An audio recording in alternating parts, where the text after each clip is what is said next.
So hello dear all, now we are discussing question number 4th। लेकिन उससे पहले एक क्विक रिकैप। हमने क्वेश्चन फर्स्ट में भी ट्रांजिटिव वाला रिलेशन सिमेट्रिक रिफ्लेक्सिव किया था। सेकंड भी सेम क्वेश्चन था, यहाँ पे a is less than b square वाला गेम था। यहाँ पे a और b में इक्वल टू का साइन था और इसमें भी आपका अब आ गया है b क्यूब वाला। तो सीबीएसई में ये तीन क्वेश्चंस बड़े कॉमन हैं, तो मैंने तीनों को एक साथ यहाँ ले लिया है और मुझे चेक करके बताना है आपको यहाँ पे। तो मैं पहले इसको भाई कॉपी कर लेता हूँ यहाँ पीछे से। ओके ठीक है। तो अब इसी क्वेश्चन को अब हमें फिर से सॉल्व करना है। तो रूल आप लोगों को पता है, यहाँ पे सिंपल सी बात है, अगर लेस देन और इक्वल टू का साइन ये है तो या तो आप ये प्रूव करके दिखा सकते हो और या आप सीधे यहाँ पे लेस देन वाला भी प्रूव करके दिखा सकते हो। इनमें से कोई भी एक कंडीशन को सेटिस्फाई करो and you will get your answer. अब क्योंकि हमें चेक करना है और मैं आपको पहले ही क्लियर कर दूं, ये ना तो रिफ्लेक्सिव कभी होगा, ना ये कभी सिमेट्रिक होगा और ना ये कभी ट्रांजिटिव होता है। ठीक है, तो ये एग्जाम्पल ही ऐसा है जो तीनों में से कुछ नहीं होता है, बी क्यूब वाला, ध्यान रखिएगा। तो अब ये नहीं होता है तो हम ऐसी क्या वैल्यू एज्यूम करें। तो जैसे आपने नोटिस किया, मैंने पिछले सारे के सारे एग्जाम्पल्स में क्या किया है, मैंने एज्यूम 1/2 को हर बार किया है।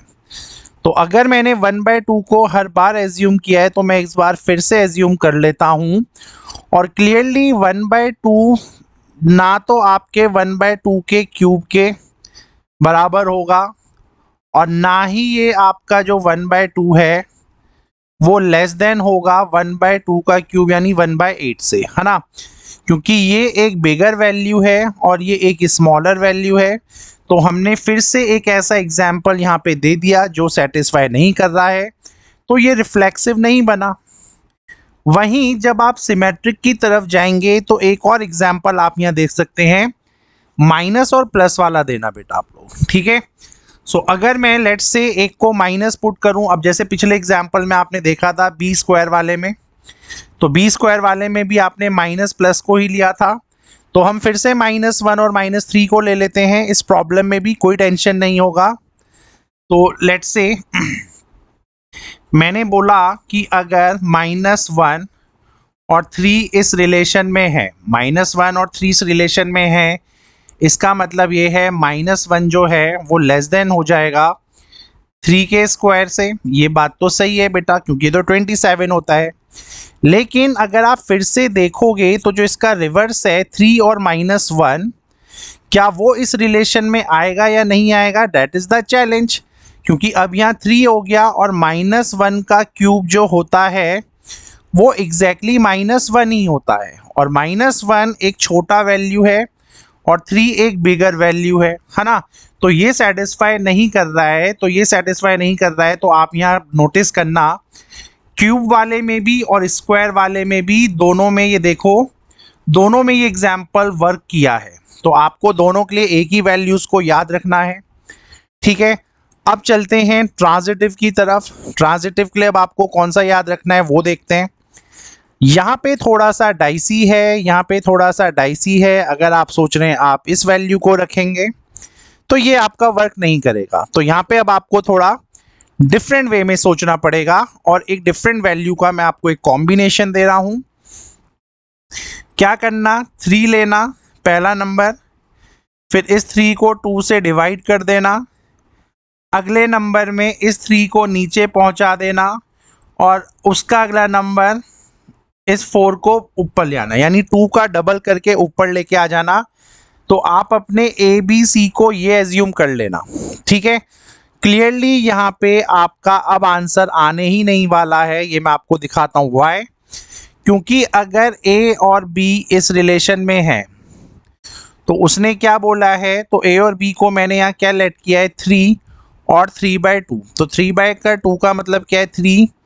It should be less than 3 का स्क्वायर 27 और 2 का इज 8। तो सॉल्व करके कहीं ना कहीं 3 पॉइंट समथिंग आंसर आता, जो कि 3 से बड़ा होता तो ये तो चल जाता। फिर मैंने आपसे बोला अगला जो बी और सी आपको लेना है वो आपको लेना है यहाँ पे 3/2 और 4/3। तो देखते हैं यार ये वर्क करेगा नहीं करेगा। 3/2 कहीं ना कहीं 1.5 होता है ना, और ये लेस देन हो जाएगा 64/27, और 64/27 कहीं ना कहीं 2 पॉइंट समथिंग होता है। तो 1.5 से 2 पॉइंट समथिंग बड़ा होता है, तो ये रिलेशन भी वेरीफाई कर गया। बट जब आप चेक करेंगे ए और सी के लिए, जब आप ए और सी के लिए चेक करेंगे तो आप इस रिलेशन को पाएंगे कि ये इस रिलेशन में नहीं आएगा। एंड द रीजन इज क्योंकि जो 3 होता है, अगर मैं देखूं ए मेरा 3 था, सी मेरा ये है, 64/27 जो होता है वो होता है 2 पॉइंट समथिंग। ठीक है, तो that 2 point something is surely is less than your 3. So this situation is not fulfilling the criteria for transitive. So that is why the function and this relation is not transitive. तो बस आपको ये examples याद रखने हैं, please ध्यान रखिएगा। कोई टेंशन नहीं है, जब आपके पास बी स्क्वायर वाला होगा तो इस कॉम्बो को याद रखना, 2 - 2 - 1। मैं आपके लिए यहाँ फिर से लिख देता हूँ ये कॉम्बो, 2 - 2 और -1, और इस वाले कॉम्बो के लिए आपको रखना है 3, 3/2, 4/3। वेरी इजी, रट्टा मारना है, nothing you have to do. Okay, so hopefully ये क्वेश्चन समझ में आया होगा। अब चलेंगे डीपीपी के आखिरी क्वेश्चन।